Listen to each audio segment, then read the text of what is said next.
Buongiorno a tutti, ben ritrovati qua su Radio Rossonera. È il 6 luglio del 2023, giovedì, e siamo già alla clinica La Madonnina. Enrico Boiani, ciao.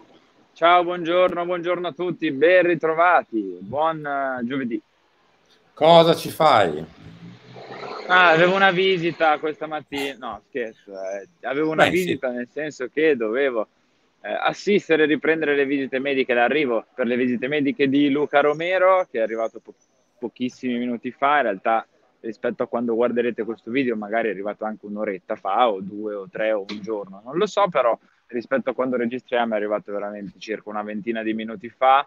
È arrivato, classico iter, ormai lo ripetiamo per ogni acquisto, quindi visite mediche, idoneità sportiva, passaggio a casa Milan, firme sul contratto, e poi tra la serata di oggi e domani l'ufficialità con tutte le foto di rito che stiamo vedendo, che abbiamo visto anche per Sportiello e Loftus-Cheek.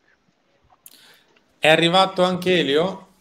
Sì, è arrivato anche Elio, poco fa è passato, e credo abiti in zona, perché lo vedo praticamente ogni volta che vengo qui alla Madonnina, sempre un po' di fretta, sempre al telefono, sempre col suo zainetto, quindi è arrivato anche lui. Va bene, andiamo a vedere invece l'arrivo di Luca Romero alla clinica La Madonnina.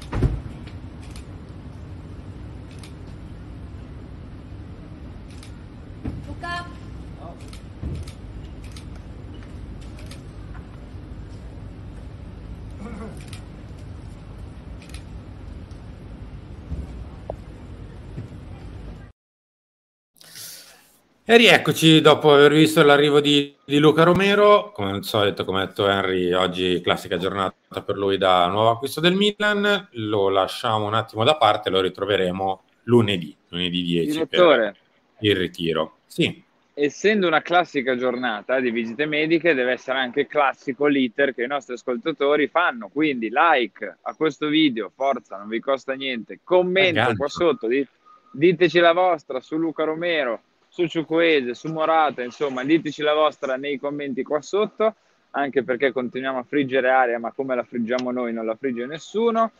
E condivisione, e iscrivetevi al canale e attivate la campanella per tutte le notifiche. Nel mentre è passata la signora in giallo dietro di te, che saluto. Ma via Quadron è diventata la via più trafficata di Milano da quando abbiamo iniziato le Davvero, visite mediche adesso, quest'anno. credo che non interessi a nessuno di quelli che sta vedendo il video. Adesso ovviamente partiamo con tutto il resto.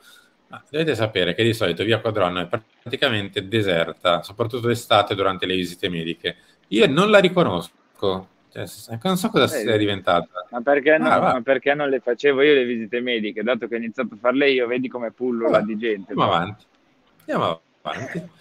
Gazzetta dello Sport, prima pagina di oggi, Napoli subito ok, Milan in salita. Ma va? Non ce l'eravamo accorto che c'è il calendario della miseria, diciamo. Pioli salto triplo, perché oggi prima pagina è dedicata al Milan, con 3 possibili nuovi acquisti, 2 dei quali si prova a fare prima di lunedì. Entriamo dentro la Gazzetta dello Sport. Reinders e Pulisic subito, accelerata del Milan, l'olandese entro lunedì, sprint per l'americano. I rossoneri trattano a oltranza per avere il centrocampista della Z Milanello il primo giorno di lavoro a fondo per il nazionale USA. Ora, per farlo allenare lunedì vorrebbe dire chiudere oggi, farlo arrivare tra domani e sabato, fare le visite tra domani e sabato e avere a disposizione lunedì. Siamo un po' cortini forse. Ma guarda, in realtà se ci fosse davvero la volontà si potrebbe anche fare, credo. Cioè, chiudi tra la mattinata e il primo pomeriggio di oggi, magari già in serata il giocatore può arrivare a Milano o domani nelle prime ore del giorno, iniziare tutto l'iter. Insomma, ancora il weekend deve iniziare, siamo solo a giovedì, quindi in realtà per me la possibilità di farlo, perlomeno per uno dei due, c'è, non so per entrambi, non so se per entrambi, però ecco, io credo che soprattutto Reinders sia fondamentale che possa iniziare insieme a Loftus-Cheek, insieme agli altri a centrocampo, anche perché il centrocampo è da ricostruire, quindi credo che sia la cosa giusta da fare, quella di provare a chiudere Reinders nel weekend per averlo a disposizione già da lunedì, o se non è lunedì, mal che vada martedì, ecco, però è una cosa da fare, non so se, ripeto, riesce a fare tutti e due nel weekend, però l'obiettivo di farne almeno uno, con la speranza, per quanto mi riguarda, che possa essere Reinders, perché il centrocampo ha bisogno di una rinfrescata e soprattutto di iniziare tutti insieme, ecco, la speranza c'è. La speranza è questa. La notizia è che ormai, come scrive anche Gazzetta, si sta trattando a oltranza per cercare di limare questa piccola differenza ormai di 1-2 milioni, perché ora sì siamo a 1-2 milioni, non quando eravamo a 19-20, lì faceva un po' sorridere. La Z era partita da 25, noi siamo partiti da 18, siamo saliti a 20, probabilmente dovremo chiudere a 21-22, cosa che loro faranno scendendo dai loro 25. Poi il ragazzo sarà a Milano ed è, questa opinione personale, un ottimo acquisto e probabilmente ti costringerà a rivedere Elio a breve lì in clinica la Madonnina. Caro Sì, Henry. Poi Gazzetta fa un piccolo approfondimento su quello che è la sua vita social, cioè niente. nulla, Nulla. completamente nulla. E grazie al Signore, perché ogni tanto uno così, tanto per Sì, schifo non fa. sono d'accordo, contando che praticamente adesso non so a questo punto se, come dire, col fatto che arriverà al Milan, sicuramente i suoi follower aumenteranno e magari anche le attività social un pochino Sì. aumenteranno inesorabilmente prima della trattativa, diciamo, prima anche dell'interessamento. Pensate un po', Radio Rossonera su Instagram ha più follower di questo giocatore, cioè per darvi un riferimento, non è che ne abbiamo vagonate di milioni. Lo so. Quindi un pochino fa riflettere perché nel mondo di oggi questo tipo di calciatori sono rari e questo non è un male, anzi è un bene che ogni tanto ci sia qualcuno anche un pochino più distaccato, un pochino più concentrato su quelli che sono altri interessi, il lavoro, il calcio stesso, la famiglia e quant'altro. Ecco. Il rifiuto che è nel titolo è proprio per lui, non perché ha rifiutato il Milan, ma perché ha detto no al Barça, cosa che è confermata. Il sondaggio del Barça era arrivato, ma ha detto no. Ha detto no, uno perché vuol giocare, ed è giusto che sia così, e quindi al Barça magari avrebbe trovato anche più concorrenza, e poi vuole farlo in una società che lo farebbe diventare così anche protagonista di quello che è il prossimo centrocampo, in una squadra che comunque fa la Champions League, eccetera, eccetera. Cioè, se no rimarrebbe alla Z. Io andrei, Henry, a parlare dell'altro, ritorno un secondo su Gazzetta, perché anche qui si parla non di Reinders, ma di Pulisic.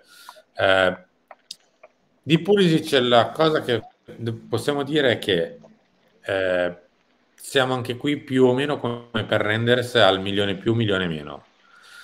L'accordo col giocatore lo sappiamo, è già stato trovato, l'abbiamo già chiuso e archiviato, così come per Renders, così in parte anche come per Chukwueze, ma su Chukwueze ne parliamo tra poco. Per Pulisic la volontà è quella di chiudere un po' sotto i 20, massimo 20. Non si dovrebbe andare oltre il 2 e lo 0 davanti all'offerta per Pulisic, cosa che lo farebbe diventare il prossimo esterno di destra barra trequartista del Milan, cosa che non so come sarebbe conciliabile, ma tant'è, visto che questo è ciò che filtra, io faccio filtrare ciò che filtra. Poi, se mi chiede un'opinione personale, Chukwueze, Pulisic, Leao, Giroud, Teo Hernandez, Reinders e Loftus-Cheek, tutti insieme in campo, ci si Beh, io mi diverte. propongo per Vabbè, difendere, se volete. ecco, probabilmente le partite finiscono 4-3, se ne fai tu 4 vinci, se ne fanno gli avversari 4 perdi. Però no, scherzi a Sì, parte, non, ma non, in non tutto ci ciò vedo però. bisogna anche considerare che uno dei problemi più grossi degli ultimi 2 anni, ti direi, è quello che non facciamo gol in tutto ciò, perché e Sì, non sì. so se il costruire una squadra più offensiva ti può aiutare, sicuramente sì, però d'altra parte ti esponi a rischi maggiori. Io, allora, capirei l'acquisto di Pulisic se fosse il vice Leao, se fosse il Jolly sulla destra, l'alternativa Ciukwueze. Nelle partite magari un pochino più abbordabili lo puoi schierare appunto in tre quarti, quello sì, però ecco, non deve essere titolare, secondo me. O se è titolare è per scelta, cioè una scelta ben precisa, lo metti a destra, in attesa magari di capire cosa fare con Ciukwueze, e poi puoi un attimino decidere il futuro. Ecco, però sul fatto che questo acquisto a me non piaccia, non perché non mi piace il giocatore, cioè il Mm. giocatore per quanto mi riguarda ha le sue criticità, che sono un ingaggio altissimo, il fatto che ti toglie 20 milioni da quello che puoi spendere e una casella infortuni abbastanza, come dire, significativa. Io ripeto, non concepisco l'acquisto perché avresti già potuto chiudere forse da tempo con quei soldi lì, utilizzando quei soldi lì, sia Ciukwueze che Reinders, che magari qualcos'altro. Ecco. Quindi, però, evidentemente piace molto alla proprietà, piace molto alla società, piacerà molto anche a Pioli a questo punto, perché altrimenti non penso che si vada con questa decisione ad affondare il colpo e vediamo come si comporterà. Ecco. È sicuramente un giocatore di qualità. Poi dei punti di domanda ci sono, speriamo che lui li cancelli e li possa trasformare in punti esclamativi. Sai chi deve farlo anche? Lui, Alvaro Morata, Morata. vuole il diavolo, l'offerta 5 milioni a lui e 12 all'Atletico Madrid. Lo spagnolo pronto a tornare a giocare in Italia, per i rossoneri è disposto a tagliarsi lo stipendio, taglio dello stipendio che sarebbe solo e soltanto per il primo anno, perché Sì, più o perché meno poi si poi, taglierebbe in automatico anche l'Atletico. esattamente. Eh, Ci sarebbe per lui anche una ricchissima, ma ricchissima forse è una parola limitativa, offerta dall'Arabia Saudita per portarlo a giocare nella stessa squadra allenata da Steven Gerrard, ma vediamo cosa decide Alvaro. Se rimane in Italia, in Europa, vuole il diavolo. Se dovesse per caso poi cedere alla tentazione di prendersi 40 milioni all'anno più 10 alla firma, cioè solo e soltanto quest'anno, solo per quest'anno, veder saccare un assegno dai propri proprietari e metterselo in tasca da 50 milioni, allora altra questione. Per il Milan Chiaro. vuol trattare, ovviamente non vuol pagare la clausola rescissoria di Morata che viaggia tra i 20 e i 30 milioni, ma vuole trattare e vorrebbe quindi arrivare a fare una trattativa e mi immagino e penso che sia più una trattativa di luglio-agosto. Ok. In questo momento siamo su altri profili e anche altre priorità, cioè Reinders, Pulisic, Chukwueze e poi anche l'altro centrocampista da fare oltre Reinders. Morata, siccome è anche una trattativa, diciamo così, per un giocatore che deve darti una mano, certo, ma è un ruolo che comunque in questo momento conta, perché nessuno è partito di Giroud, Rebic e Origi.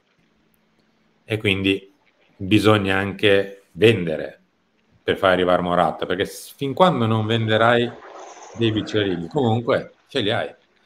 E non è che poi al 31 di agosto ti puoi svegliare dicendo caspita, non li ho venduti, ho preso anche Morata, adesso ho 4 attaccanti per Ho un quattro posto. attaccanti e tutti con un ingaggio importante, tra Eh, l'altro, quindi è ovvio che Morata, magari con Morata si andrà un pochino più avanti, ma lo stesso Morata però magari vuol decidere prima, vuol capire prima quale sarà il suo futuro, quindi non lo so, staremo a vedere.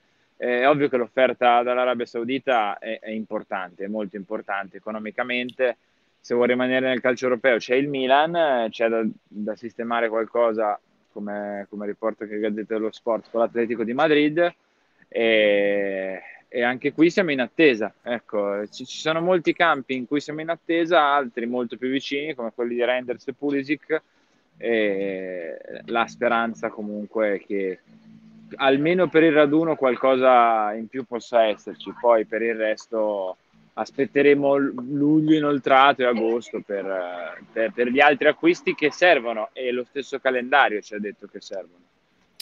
A proposito di Milanello, dovrebbe, come ha anticipato anche Franco Ordine, ma è abbastanza confermata la cosa, arrivare una figura di mezzo, una sorta di club manager, chiamiamolo come vogliamo, insomma, che faccia da tramite tra la dirigenza, i giocatori, l'allenatore.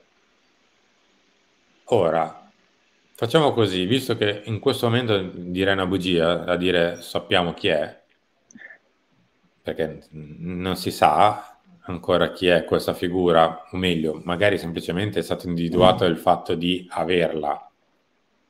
Poi Cioè, ancora si deve decidere chi. esattamente. Chiudiamo, Henry, con una richiesta. Scrivete nei commenti nome e cognome di chi vedreste bene come club manager. Esatto, Capito? ditecelo Domani nei vi riprendete. commenti, dateci dei suggerimenti nei commenti a riguardo. Sì, È stato un Erasmus intero, grande. credo di sì.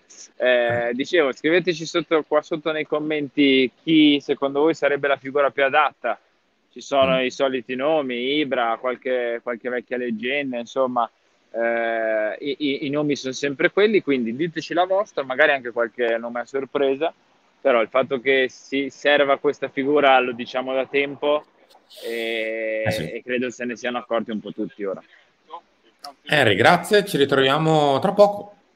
Grazie a te, non abbiamo detto nulla di Ciukwueze, ma perché ne parleremo a Chiama Milan alle ore 11 sulla piattaforma Viola, B durante Lunch Press, C durante il talk delle 16 su questo canale YouTube di Radio Rossonera. Forza, like, commento, condivisione, iscrizione e campanella. 5 passaggi semplici, rapidi, in 3 minuti fate tutto, ma ci aiutate, ma in una maniera incredibile. Forza. Ciao Henry, grazie, alla Ciao, prossima. ciao, ciao a tutti.